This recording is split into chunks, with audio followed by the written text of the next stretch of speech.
It's been well known that the two Busch Gardens parks have amongst the best coaster collection in the world. They may not have the largest collection, but they have high quality attractions that have stood the test of time. Instead of my typical coaster duel, where I pit two different roller coasters against each other, this time around we're going to find out which park has the best coaster lineup. Before we get into this epic battle of the two parks, please do me a favor by clicking on that like button, and if you're new to my channel and love roller coasters and Busch Gardens, make sure to subscribe.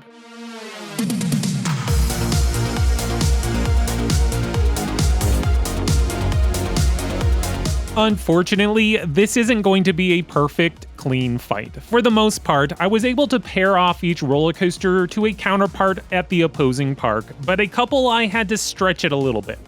Busch Gardens Tampa currently operates with 9 coasters. There is one on the way with Phoenix Rising, but since it's still under construction, I will not include it in our duel. Busch Gardens Williamsburg has a total of 10 roller coasters, so it will have one fight go uncontested.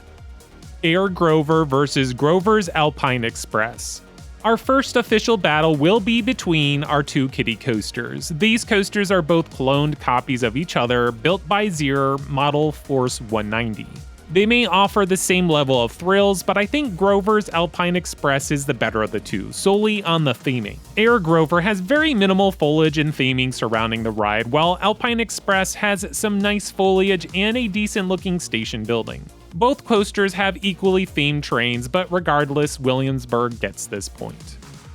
Tempsto versus Tigress. Another battle of the clones, this time it's Premier Ride's Skyrocket 2 model. Both roller coasters are essentially the same thing. Some might argue that the theming is a little better on Tempsto, but overall, it's the same ride experience with very minimal difference. And that difference is maybe on placement of theming. Both feature a solid swing launch, fun hang time, and a couple nice pops of airtime. I think it's only fair to make this battle a tie. Griffin versus Shikra. The Battle of the Dive Coasters. Both of these roller coasters have their own quirks that make it stand out from the other. Shikra has the excellent theming. Griffin has the better view. Griffin also features one more inversion than Shikra, but it's just another Immelman. Honestly, I'd prefer the drop into the tunnel and turnaround over the copy-paste repeat on Griffin. Griffin also has the slight edge on Shikra by being a touch taller and a smidge faster, but Shikra beats out Griffin in length, but only by like 70 feet. This battle really comes down to preference, and I really enjoy the whole package that Shikra offers, which is going to earn Tampa a point. Alpengeist versus Montu. These two inverted roller coasters are highly ranked in the coaster community. Both have their own fan base that will argue their coaster is the best of the two. Montu has more track and one more inversion, while Alpengeist is taller and faster.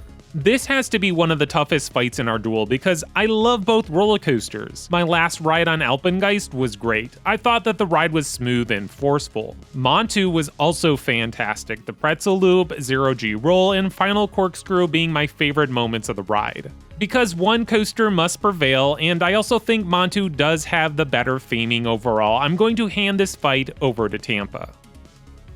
Cheetah Hunt versus Pantheon. I think we all know which coaster is going to win this fight. Pantheon is a fantastic roller coaster that boasts an exciting swing launch, insane ejector airtime, and overall great elements. The biggest flaw, which is ironically Cheetah Hunt's greatest aspect, would be the theming. Pantheon was basically built in a field, while Cheetah Hunt interacts with the surrounding, creating a fully immersive experience. I mean, who doesn't love the water effect as Cheetah Hunt swerves in between those rocks over top of the water? It hates me to see Cheetah Hunt serve dirty with this fight, but I feel these two roller coasters are the closest comparison.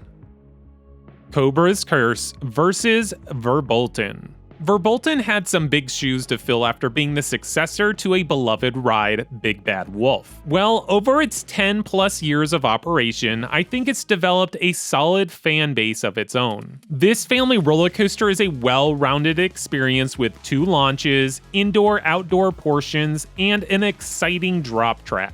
My only criticism of this ride would have to be its rattle. After the second launch and drop off the bridge, Verbon can get a little rough. Cobra's Curse, on the other hand, is a butter-smooth ride. This attraction also offers its own unique experience, first with the elevator lift, backwards portion, and free spinning finale.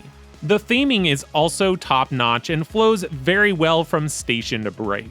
As for family attractions, I love both roller coasters and think they excel at what they do, but since one coaster has to win, I am going to tip the scales in favor of Cobra's Curse.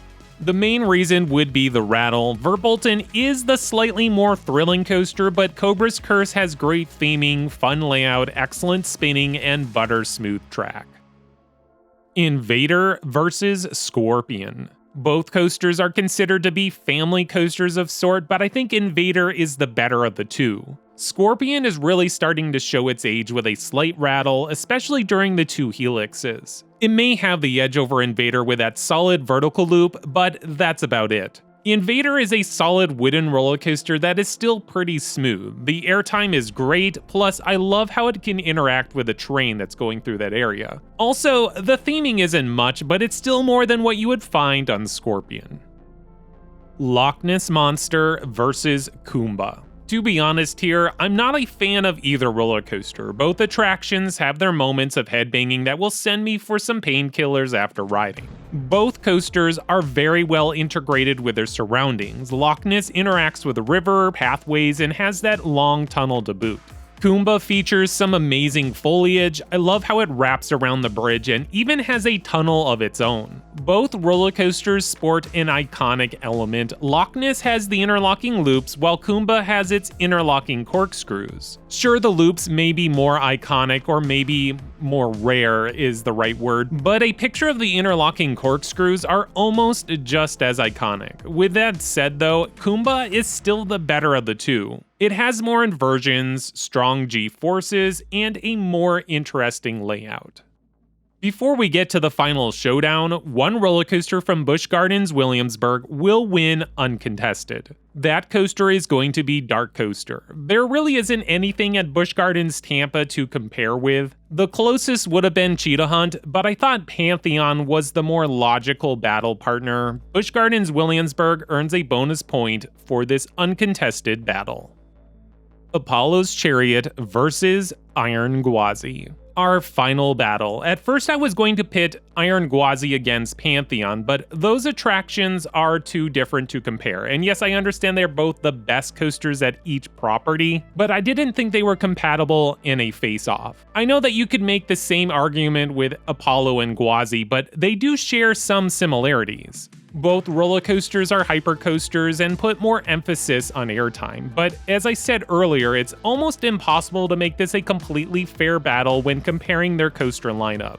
Anyways, let's get to this battle. It's without a doubt that Iron Gwazi is the better of the two. It has some crazy airtime moments, snappy elements, and inversions. The layout is relentless from start to end. Apollo's Chariot is more graceful. It's all about the floater airtime, which it has a lot of great moments of airtime, just nothing extreme like Iron Gwazi. Also, Apollo's Chariot has the better theming and presentation on how it interacts with the water, diving through the trees and into the valley. The coaster looks great on its plot of land. Iron Gwazi, on the other hand, looks a little sloppy. Not to say that I don't mind the color scheme and whatnot, but some of the backstage areas are visible while on and off the ride. Also, we can't forget about the cool Zero car on Iron Gwazi. It's so much better than what we have on Apollo's Chariot, but Apollo's Chariot has the better restraints with the clamshells. I don't know anybody who's a true fan of the RMC restraints. Depending on your preference, I could see someone pushing this fight in favor of Apollo, but for me, Iron Gwazi is the king of all coasters between both parks.